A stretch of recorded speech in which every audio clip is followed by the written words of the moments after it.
Choose one of my daughters, human. They laughed when I picked the worst, until she proved otherwise. Part 1. The Choosing. Ambassador Cole had seen many strange things during his 10 years in the diplomatic corps. He had negotiated with beings made of living crystal. He had shared meals with species that communicated through color.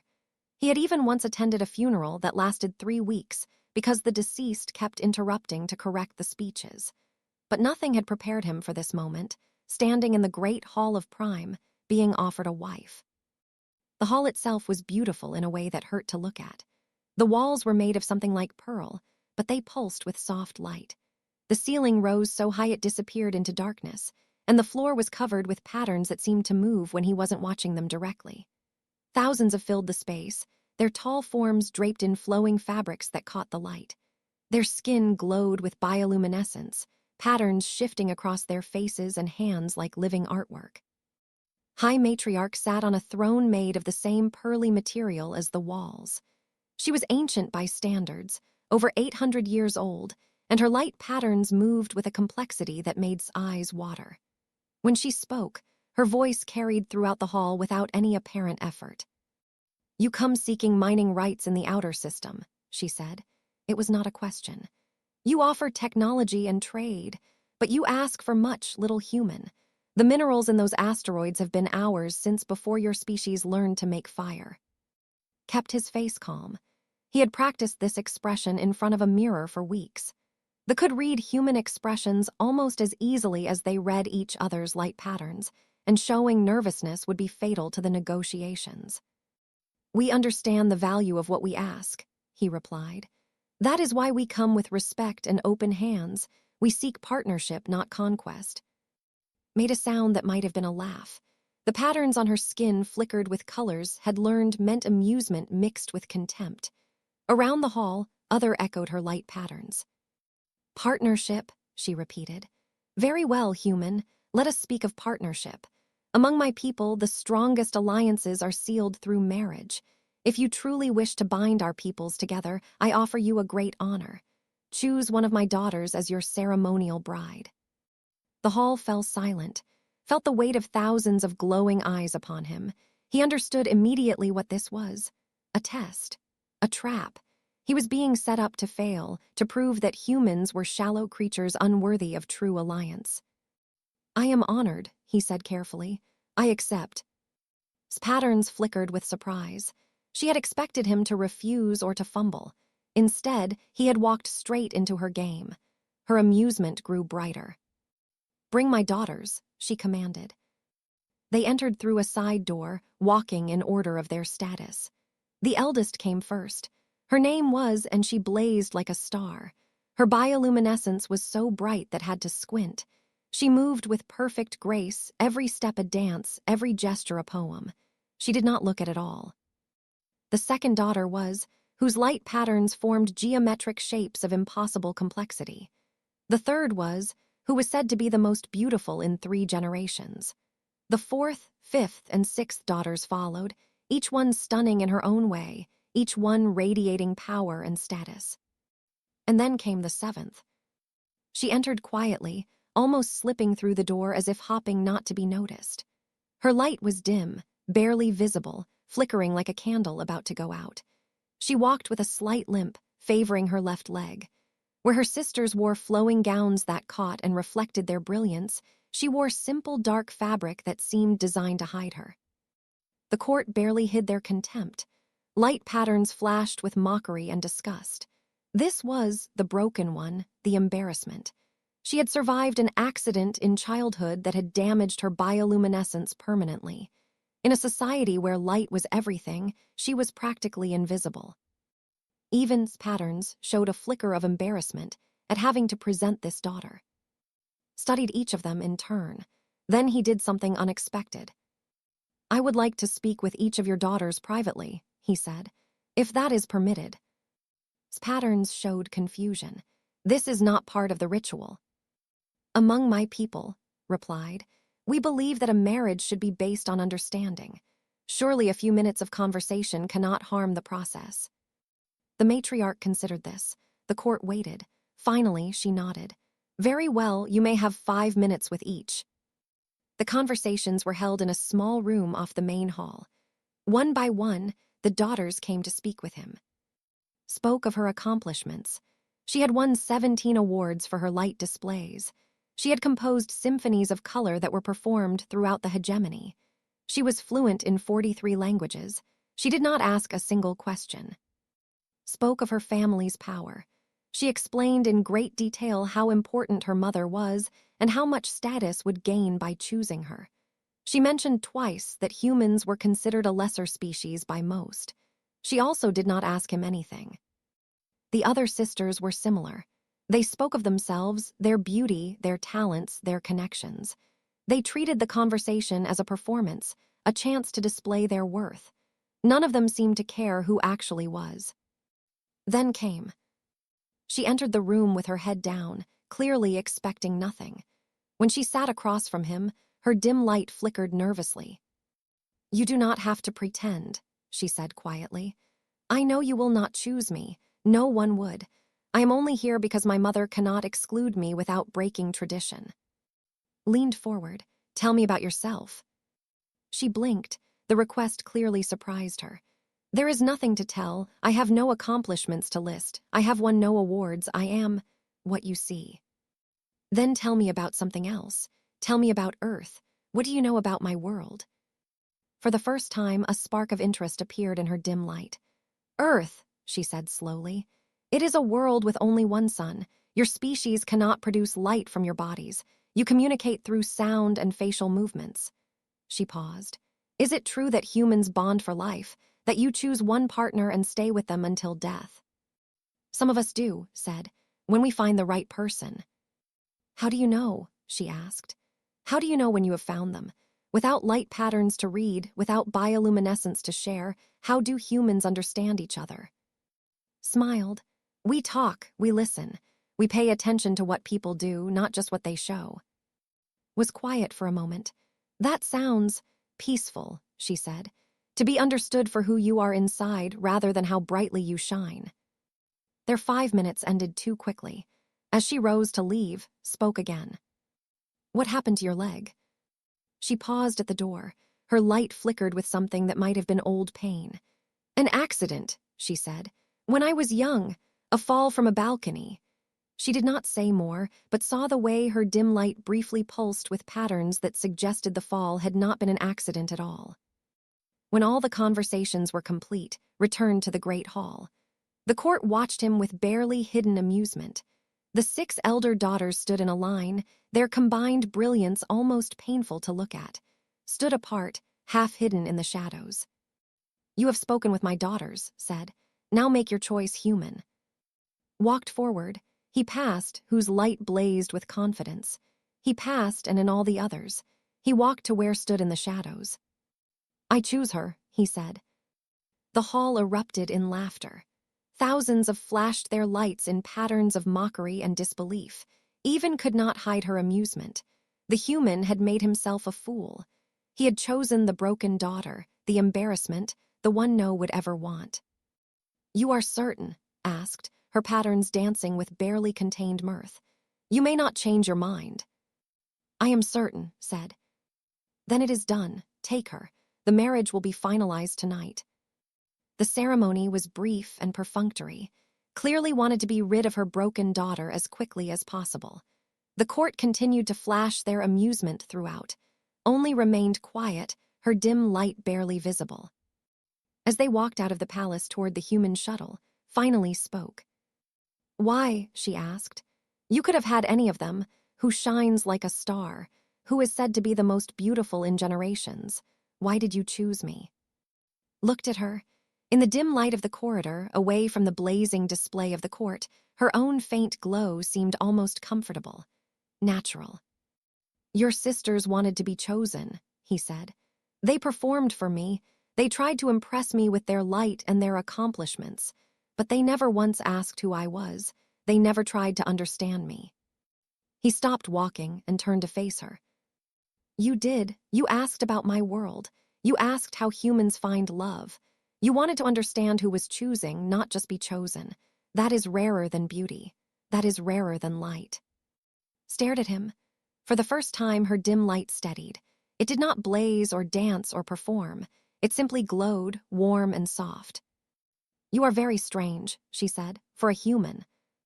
"I have been told that before," replied. He offered her his arm in the human fashion. "Come, let me show you my world." Behind them, the Palace of Prime glittered with 1,000 mocking lights. No one noticed when the broken daughter left with her human fool. No one thought to wonder why a veteran diplomat would make such an obvious mistake. No one realized that the mistake was theirs. Part 2, The Revelation. 6 months passed, and the hegemony waited for news of the human ambassador's humiliation. They expected reports of the broken daughter being a burden. They expected Cole to struggle with his dim, damaged wife. They expected complaints, requests to dissolve the marriage, perhaps even a formal apology for wasting everyone's time. Instead, there was silence. Worse than silence, there was success. The trade negotiations, which had stalled for years, suddenly moved forward. Human diplomats appeared at meetings with information they should not have possessed. They knew about internal disputes within the hegemony. They knew about secret deals between the great houses. They knew which nobles were in debt, which ones had enemies, which ones could be swayed. The humans never said where this information came from. They simply used it, carefully and precisely, to strengthen their position in every negotiation. High Matriarch grew suspicious. She summoned her advisors and demanded answers. How were the humans gaining such detailed knowledge of hegemony affairs? Had there been a leak? A spy? Her advisors had no answers. The intelligence appeared to come from nowhere. "Send observers," commanded. "Watch the human embassy, watch my daughter, find out what is happening." The observers were the best the hegemony had.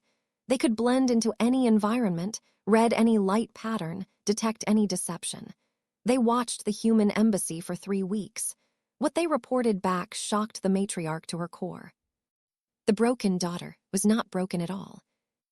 "Her dim light is not a defect," the lead observer reported, his own patterns showing confusion and something like fear. "It is control, complete and total control. She can suppress her bioluminescence at will. She shows only what she wants to show. In all my years, I have never seen anything like it." Leaned forward on her throne. "Explain." "Among our people, light is communication. We cannot hide our emotions. When we feel joy, we glow with joy. When we feel anger, our patterns show anger. But she has learned to silence herself completely. She can watch others while remaining unread. She can be in a room, listening, observing, and no one notices her because she gives nothing away." "How is this possible?" The observer hesitated. "The injury, the one she received as a child. It damaged her ability to produce normal light, but it also freed her from the obligation to display. She spent decades learning to read others while hiding herself. She became invisible in a world that values brightness above all else. No one paid attention to the dim daughter in the corner, so she watched, and she learned. Sat very still. The implications were becoming clear. What has she learned? Everything, matriarch. She has been watching the court for over 200 years. She knows every secret, every alliance, every betrayal. She knows which nobles take bribes and from whom. She knows which houses are planning to move against you. She knows things that our own intelligence services have never discovered. The observer's patterns showed deep unease. And now she is married to a human who actually listens to her, a human who values her mind instead of her light. She is not a burden to Ambassador Cole. She is the most valuable asset humanity has ever acquired, and they did not even have to steal her. You gave her away. Slight blazed with fury. Around the throne room, her advisors backed away, their own patterns showing fear. "What else?" she demanded. "What else did you observe?" The observer swallowed. "She is happy, matriarch, truly happy. Human culture does not work the way ours does. In their marriages, partners are equals, they share decisions, they talk to each other. Ambassador Cole does not treat as a symbol of status or a tool for alliance. He treats her as a partner, a friend. She has never had that before." He paused, then added quietly, "She smiles now. Real smiles, not the mask she wore in court." Dismissed the observer with a wave of her hand. For a long time, she sat alone on her throne, her light patterns churning with emotions too complex to name. She had given away a weapon. She had thrown aside a treasure because it did not shine brightly enough. The daughter she had considered worthless had become humanity's greatest advantage in their dealings with the hegemony. But it was not too late. There were ways to reclaim what had been lost. Ancient traditions that allowed a matriarch to take back a daughter from an unsuitable marriage. All she had to do was prove that the human could not protect his wife. Began to plan. Across the stars, in the human embassy on a neutral station, felt a chill run through her. She was sitting in the small garden had built for her, surrounded by plants from a dozen different worlds. He had noticed that she liked green things, living things, and he had created this space without being asked. That was the kind of person he was. He paid attention. He noticed the small things that others missed. It was one of the reasons she had fallen in love with him. Not the political alliance love that practiced, where marriages were contracts and affection was performance. Real love. The kind humans wrote songs about. The kind that made her light glow warm and soft without any effort to control it. But now that warmth was touched by cold. Something was wrong. She could feel it in the way the communications from the hegemony had shifted over the past few days. The patterns were too careful, too controlled. Her mother was planning something. Found her there an hour later, staring at a field with intercepted messages. "You have that look," he said, sitting down beside her. "The one that means you have seen something I should worry about."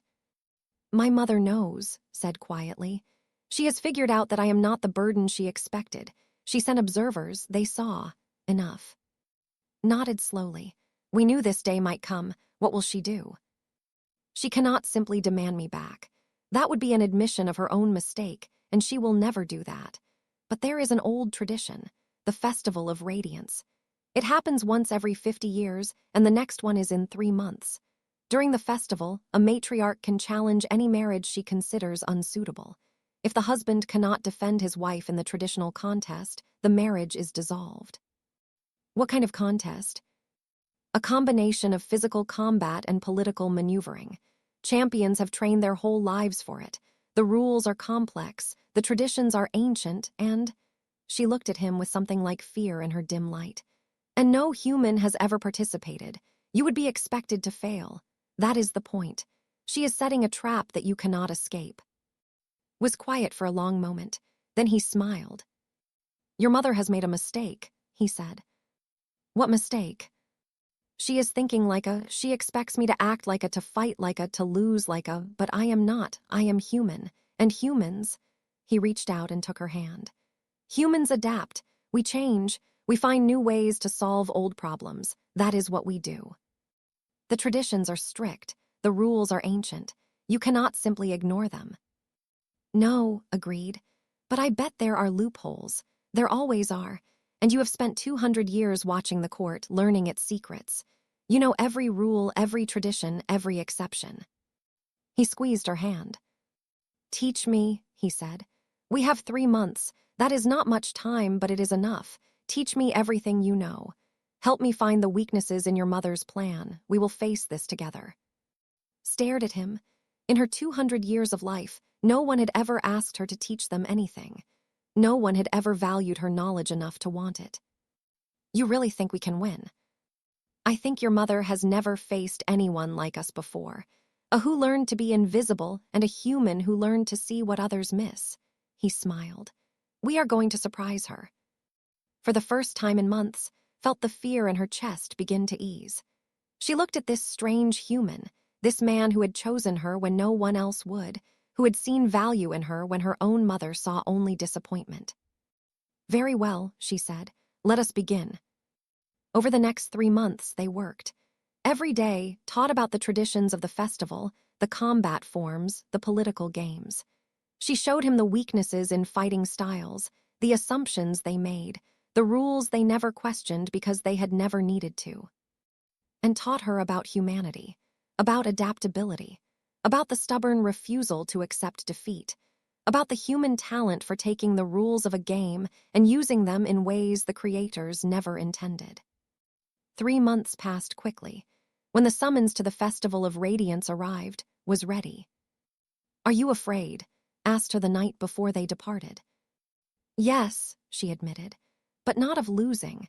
I am afraid of what my mother will do when she realizes she has underestimated us both." She smiled, and for the first time in her life, it was the smile of someone who was not afraid of being seen. "My mother is about to learn why you never discard a daughter. You just teach her that family is wherever she chooses it to be." Part 3, The Proving. The Festival of Radiance was the most spectacular event in the calendar. Once every 50 years, the great houses gathered on Prime to celebrate their culture, renew their alliances, and settle their disputes. The whole planet blazed with light as millions of displayed their bioluminescence in coordinated patterns that could be seen from orbit.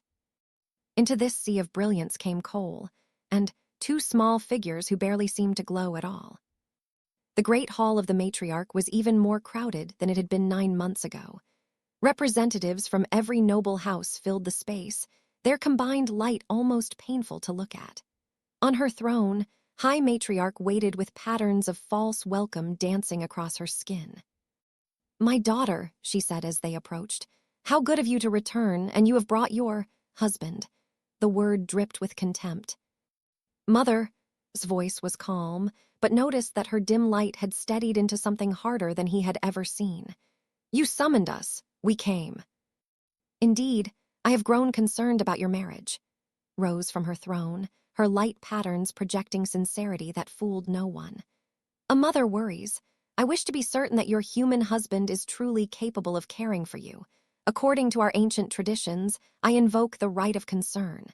The human will prove his worth in the traditional contest, or the marriage will be dissolved." The court buzzed with anticipation. This was the entertainment they had come for. The foolish human would be humiliated. The broken daughter would be reclaimed. Everything would return to the way it should be. Stepped forward. "I accept the challenge." "You understand what you are agreeing to?" asked, her patterns showing barely hidden amusement. "The contest has 3 parts: combat, strategy, and judgment. Champions train for centuries to master these challenges. You have had, how long? 9 months. 9 months, agreed, and a very good teacher." He glanced at, who stood perfectly still, her dim light revealing nothing. The first challenge was combat, was led to an arena in the center of the hall, a circular space marked with ancient symbols. His opponent was a warrior named, who had won the last 3 festivals. Stood 2 feet taller than, and his bioluminescence was so bright it cast shadows. "The rules are simple," announced the officiator. "Force your opponent from the circle or make them yield. No weapons, no lethal strikes. Begin." Moved first, flowing forward in the graceful combat style that had perfected over. His movements were beautiful, choreographed, precise. Did not move beautifully, he moved efficiently. Had taught him that combat was as much about display as effectiveness. They telegraphed their moves with their light patterns, treating battle as a performance. They expected their opponents to respond in kind, to match grace with grace. Did not play that game. When swept in with an elaborate spinning strike, simply stepped to the side and stuck out his foot. The champion, mid-spin, caught his ankle on the obstruction and stumbled. Before he could recover, had grabbed his arm and used his own momentum to send him sprawling toward the edge of the circle. Caught himself just in time, his patterns flashing with shock and anger. This was not how combat was supposed to work. This was crude, inelegant, wrong. He attacked again, this time with more force and less grace. Blocked, redirected, and countered with moves from half a dozen different human martial arts. He mixed judo with boxing, wrestling with street fighting. Nothing he did was pretty. All of it was effective. The crowd watched in stunned silence. They had expected the human to be destroyed in seconds. Instead, he was holding his own against their greatest champion. The fight lasted 10 minutes. In the end, managed to catch in a hold that the champion had never seen before, a simple wrestling move that humans had been using for thousands of years. Faced with a choice between a dislocated shoulder and defeat, yielded. The hall was silent. Then, slowly, patterns began to flash. Not mockery this time, something closer to uncertainty. The human had won the first challenge. The second challenge was strategy. And chosen champions sat across from each other at a game board covered with hundreds of small glowing pieces. The game was called Luminance, and it had been played for 10,000 years. It required decades to master and a lifetime to perfect. Had taught the rules, but she had also taught him something more important. She had taught him how players thought. They valued elegant solutions, complex strategies, beautiful patterns of play. They considered direct approaches to be crude and embarrassing. Played directly. He made simple moves, obvious moves, moves that any beginner would make. His opponent initially treated this with contempt, assuming the human simply did not understand the deeper game. But as the match continued, the champion began to realize that the simple moves were working. Without elegant feints to defend against, without complex patterns to decode, the champion's own sophisticated strategy became a liability. She was fighting shadows while walked straight toward victory. The match ended within control of the board, not through brilliant play, but through relentless, simple effectiveness. 2 challenges down, 1 to go. The final challenge was judgment. In this phase, the challenger had to prove their worth to the assembled houses by demonstrating wisdom, insight, and understanding. It was traditionally the easiest challenge for champions, who could dazzle the crowd with displays of cultural knowledge and philosophical depth. It was also where it planned her final trap. For the final challenge, she announced, the human must answer a question posed by any member of the court. Answer wisely and you pass. Answer foolishly and you fail. Her patterns danced with hidden triumph. I shall pose the question myself. She turned to face directly. Human, you have taken my daughter from her home, her people, her family. You have used her for your own purposes. Tell me, what right do you have to claim her as your wife? It was a trap question. Any answer gave could be twisted. If he claimed love, would say he could not truly love what he did not understand. If he claimed duty, she would say he was treating as property. If he claimed benefit to humanity, she would say he was using her daughter as a tool. But had prepared him for this too. I have no right, said. The court stirred with confusion, even looked surprised. I have no right to claim anyone, continued. In my culture, one person does not claim another. Marriage is not ownership. It is partnership. I did not take from her home. You gave her away because you considered her worthless. I did not use her for my purposes. She chose to share her knowledge with me because she wanted to. I do not claim her as my wife. She chose to be my partner, and I was honored that she did. He turned to look at, who stood watching with her light perfectly controlled. The real question is not what right I have to claim her. The question is what right you have to discard her. She is brilliant, observant, and wise. She has knowledge that no one else in your hegemony possesses because she learned to see while everyone else was too busy shining. And you threw her away because her light was dim. His voice grew stronger. You want to know what makes me worthy of your daughter? Nothing. I am not worthy. I am just a human who happened to ask the right questions and listen to the answers. But you, matriarch, you had 200 years to see what was right in front of you, and you never looked. Your daughter is not broken. She never was. You were just too blinded by your own light to see her. The hall was absolutely silent, then stepped forward. For the first time in her life, she allowed her light to blaze. It was not the cold fire of her sisters, not the practiced elegance of the court. It was something raw and fierce, 200 years of suppressed power finally set free. Her patterns told a story that everyone could read. Years of pain, years of being overlooked and discarded, years of watching and learning and waiting for someone, anyone, to see her. And then she spoke. For 2 centuries, I watched this court, she said, her voice carrying to every corner of the hall. I watched the great houses scheme and betray each other. I watched my mother make deals in the shadows while speaking of honor in the light. I watched my sisters receive everything while I received nothing, and I learned. She turned to face the assembled houses. I know that house is secretly funding the separatist movement in the outer systems. I know that house has been bribing officials to secure mining contracts. I know that my mother ordered the assassination of 3 political rivals in the past decade alone. Gasps echoed through the hall. Light patterns flashed with shock and fear. I have evidence, continued. Documents, recordings, testimony. I have spent 200 years collecting the secrets of this court, and I will release them all if my mother does not withdraw her challenge.